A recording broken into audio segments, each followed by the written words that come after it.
सुहावन लागे। सावन के दिन बाबा रातों दिन जागे।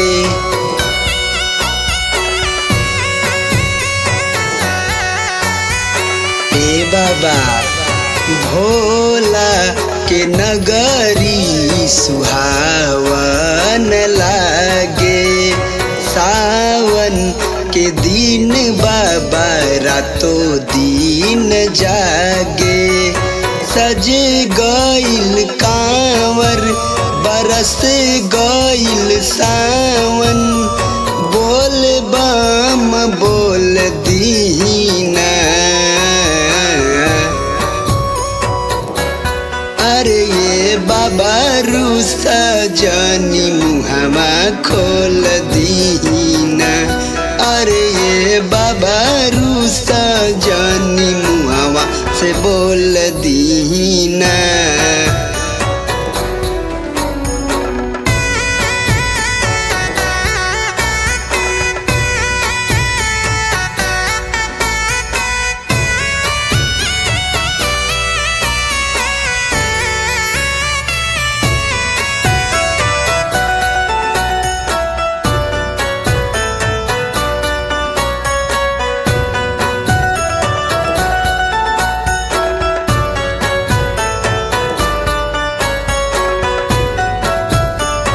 दिलवा के दुख अपने कैसे बताई। बाड़ा तू रुसल शंकर कैसे मनाई।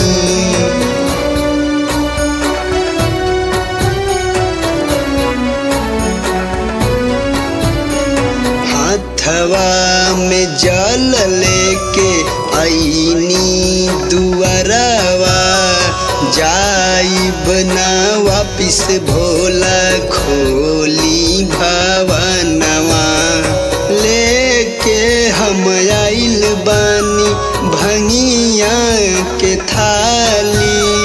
तनी अखिया खोल दीना। अरे ये बाबा रूसा जानी मुहमा खोल दीना।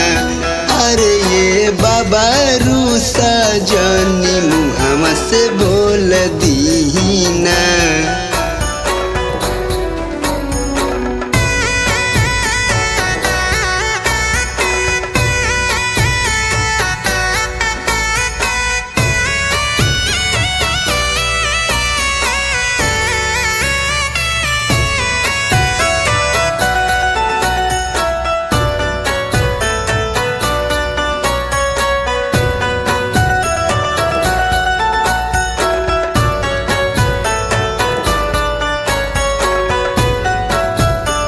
डमरू के ध्वनि बाबा डम डम करे।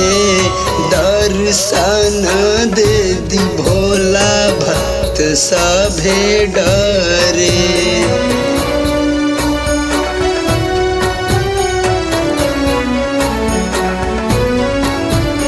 सुबह शाम शंभु तोहर नाम जपीले।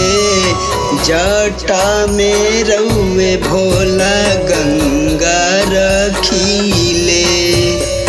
राहुल के बोला के पास बिठा के। कुछ बतिया बोल दीना।